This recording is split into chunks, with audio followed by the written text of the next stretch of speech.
Gandang gabi po sa inyong lahat po mga ka-subscriber. Nandito naman po tayo sa ating YouTube channel. Mag-upload lang po tayo. Mga ka-subscriber, kailangan po natin mag-upload kasi talagang dinodorobo na nila si BP Sara. Protektahan po natin siya sa pagtakbo ng 2028 para masugpo na yung mga anomalya at mga sangkot sa mga malita-malita at mga flood control anomalies at saka sagaa. Ayan po, tanging si BP Sara lang po ang makasugpo na yun, kasi wag po natin hayaan huwag po natin hayaan na durubuhin ang ating bansang Pilipinas, wasakit at babuyin po nila ng mga politikang may ganid at hayok sa kapangyarihan at pera. At gusto nila sila ang magsamsam ng salapi, iba ang ituturo po nila. Tayo po ba yan ay papayag? Hindi po. Kasi sagad na po ang mga pinagagawa nila sa ating BP Sara at saka mga Duterte. Tingnan nyo po, hanggang ngayon nandoon pa sa dahig si Tatay Digong sa mga pinagagawa po nila na nililitis dati dito sa ating sa Senate, bagkus hindi sila umubra kasi wala silang sapat na basihan at ebidensya. Ayan, hindi pa nila kontento, gumagawa sila ng paraan. Alam naman po natin binunyag po yan ng mga 18 Marines tungkol dyan sa mga prosecutor at saka mga investigador sa ICC na pinasok pala tayo dito samantalang wala na dapat ng jurisdiction dito ang mga ICC sa atin, kasi hindi na po tayo member, diba? Paulit-ulit naman po natin yan. Ang lang po niyan, makapauwi po, kasi ngayon hawak pa nila. Sabi nga ni Loistro, hawak nila ang bait, di ba? Ibig sabihin po, kahit ano po ang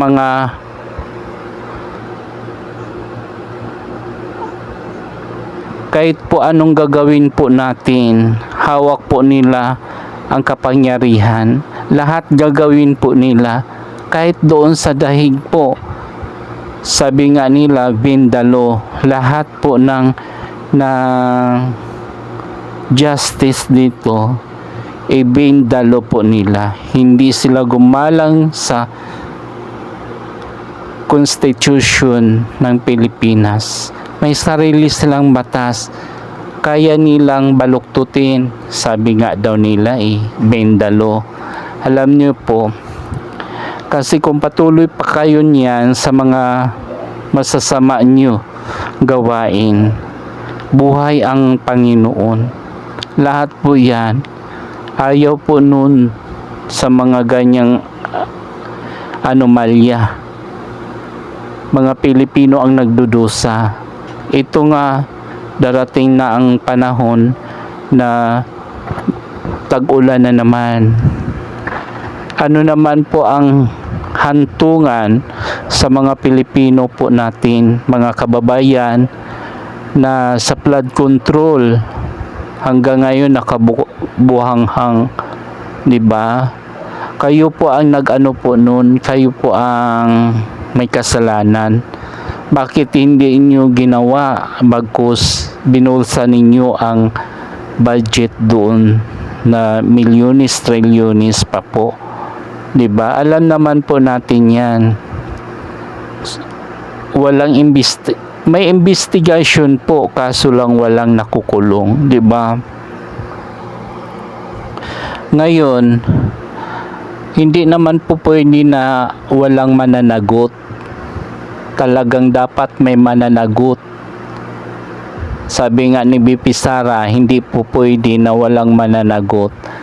Kasi, di bali ako aatakihin ninyo, dinurubuhin ninyo ako, pero kapag kayo ang nagkasala sa batas, hindi pwede walang mananagot. Yun po yung sabi ni BP Sara. Kaya po, talaga ang mamumuno talaga dyan is may kamay na bakal. Kasi po talagang patindi na sila. Wala na silang respeto sa mga Pilipino. Pilipino kayo, Pilipino tayong lahat.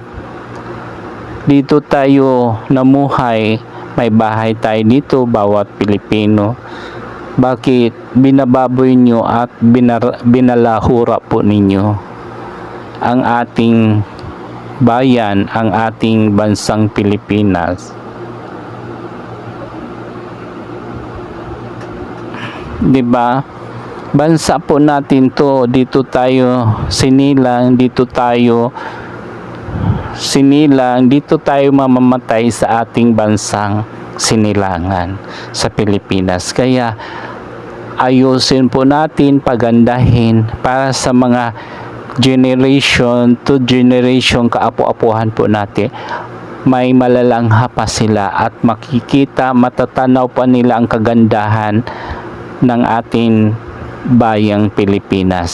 Dahil sa inyo, binaboy ninyo, binalahura po ninyo. Hindi naman po pwede kayo patawarin man lang. Habulin talaga kayo ng batas sa pinagagawa po ninyo. Hindi pala ngayon kasi makapangyarihan pa kayo, nasa posisyon pa kayo. 'Di ba? Kahit anong lupasay natin dyan na maghingi ng tama na yan, tigilan na natin yan. Kung kayo po ay gumagawa ng kabalagan, wala tayong magagawa kasi nasa pwesto pa kayo, makapangyarihan pa kayo ngayon.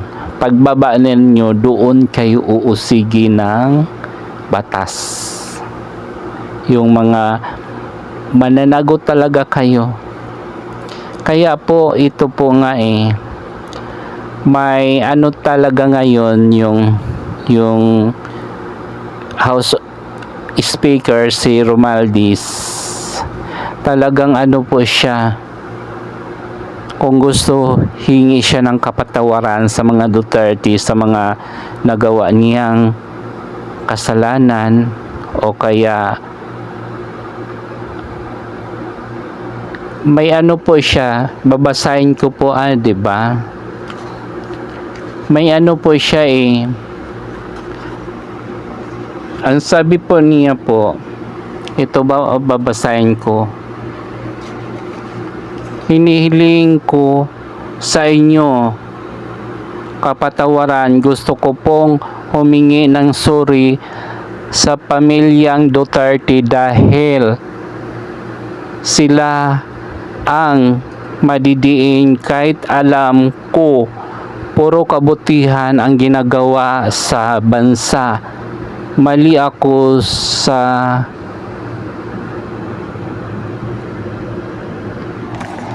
hinayaan ko manaig, kasalanan, greed for money. Kaya ngayon bilang ganti, isisiwalat ko ang lahat, kahit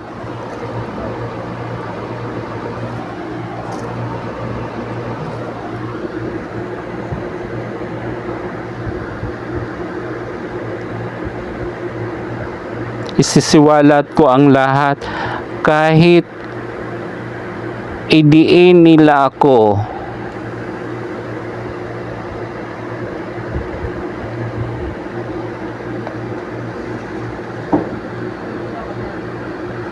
Mayroong mas mataas na nagdidikta, at alam ko at alam nyo na sa tamang lugar isisiwalat ko ang lahat. Martin Romualdez, humingi ng kapatawaran sa mga Duterte. Yun na nga po yung sinasabi ko. Dati kayo nang dudurobo sa mga Duterte. Kahit hinuhubaran na ninyo ang kanilang pagkatao, dinudungisan nyo, pinapahiya sa publiko. Ngayon, ganyan lang, hingi kayo ng kapatawaran. Huli na ang lahat, dinungisan na ang pagkatao nila. Kasi alam ninyo po, sa bandang huli, makukulong kayo. Kaya pinapangunahan kaagad ninyo na huhingi ng tawad sa mga Duterte. 'Di ba? Sa pagpatawad po, madali lang po. Pero yung puso na dinurog nyo at saka sama ng loob, lalo na po si Tatay Digong, na isa din po kayo doon. Alam din po ninyo ang nangyayari sa kay Tatay Digong na kinidnap, dinakip, dinala sa dahig. Ganon-ganon na lang po ba na kapatawaran na hinihingi kaagad ninyo sa mga Duterte? Sa pagkaalam ko po, mahirap tanggapin, pero pagdudusahan po ninyo yan, batas na po ang husga sa inyo. Kasi kung nakagawa talaga kayo ng kasalanan, pananagutan talaga ninyo yan sa hukuman. Kahit makapangyarihan pa kayo. Ngayon pa lang po yan, makapangyarihan kayo. Kapag nagtapos na yung terminal nyo po, alam nyo po, uusigin kayo ng batas sa mga ginagawa ninyo. Kaya alam nyo po mga kasubscriber, patuloy lang po tayo suportahan ang mga Duterte. Mas lalo po si BP Sara, kasi yun po yung sinasabi ni Tatay Digong, na ang pagsusuporta ay nandyan lang kay BP Sara. Kaya hanggang dulo ang laban natin to, suporta kay BP Sara para sa ating bayang sinilangan, sa bayang Pilipinas, para masugpo na yung mga pagnanakaw at talagang may bakal na kamay na maghahawak sa Pilipinas. Kasi kung hindi, dati mga Duterte ang naghawak, no, hindi po sana nangyayari yun. Sinasabi dati na si Tatay Digong is ipatuloy bilang Pangulo. Ang sabi niya, hanggang 6 years lang tayo.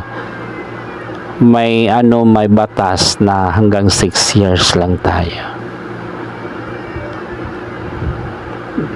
Ganun po si Tatay Digong, hindi sakim sa kapangyarihan, basta makaserbisyo lang siya ng tama at tapat sa kanyang bayan at saka sa kanyang mamamayan. Hindi nagugutom, nakakain sa isang bisis tatlong bisis makakain. Maligaya na po yan si Tatay Digong. Kasi ang kwan talaga yan, hadikain ni Tatay Digong, masa muna bago ang sarili po niya. Kaya po, suportahan po natin ang mga Duterte. Hawak kamay po tayo na magiging presidente ang mga Duterte. Kasi kapag makapresidente si si Inday Sara po, sa kanayan makauwi si Tatay Digong. Kasi itong administration na ito, hawak pa nila. Kaya nga sabi ni Loistro, hawak nila ang beep, 'di ba? Ibig sabihin po nila, hawak nila ang kapangyarihan. Hindi lang iniiba lang niya yung term at words na ganun, pero hawak nila yung kapangyarihan. Hindi naman po kayo dyan habang buhay sa posisyon nyo. Bababa at bababa din kayo. Natatapos na lang ang term ninyo, wala kayong nagawa. Puro lang kayo impeachment. Puro lang kayo pakulong sa kay Tatay Digong. Puro lang kayo impeachment. Sara Duterte, mga Duterte, inaatake nyo. Samantalang kayo naman po ang nagsamsam, nagkamal ng pera ng kaban ng yaman. Dapat sa mga Pilipino po yun. Ayan po yung yung ni Romaldis. Kasi baka lang po nila to, pautot. Kaya pinangunahan kaagad niya nang hingi ng kapatawaran. Ayan po, hanggang dito na lang po mga ka-subscriber. Sana po magiging matalino po tayo. Hindi tayo pwede madiktahan ni numan.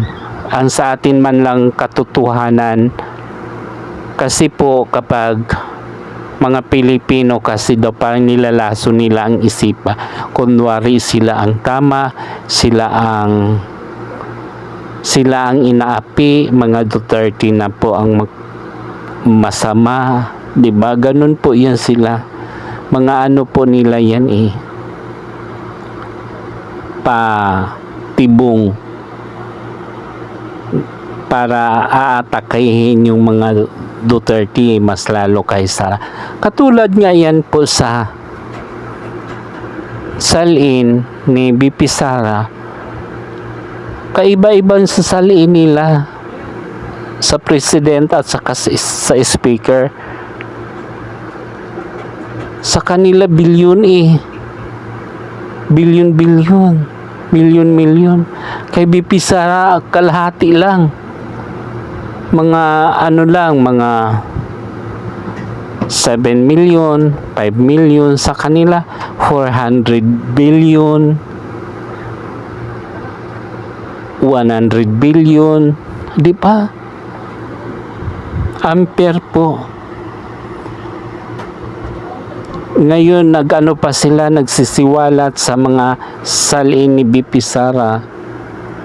Nalabag naman yan sa batas. Kapag walang pag-uutos ng batas na buksan, hindi naman kayo hurado. Hindi kayo, wala kayong kapangyarihan na magpalabas ng salin. Diba, hanggang dito na lang po. Marami pong salamat. Suportahan po natin si BP Sara po. Kasi po sa bandang huli makikita din po yan kung sino ang tama at mali, kung sinong nagsasabi ng katotohanan at hinding katotohanan.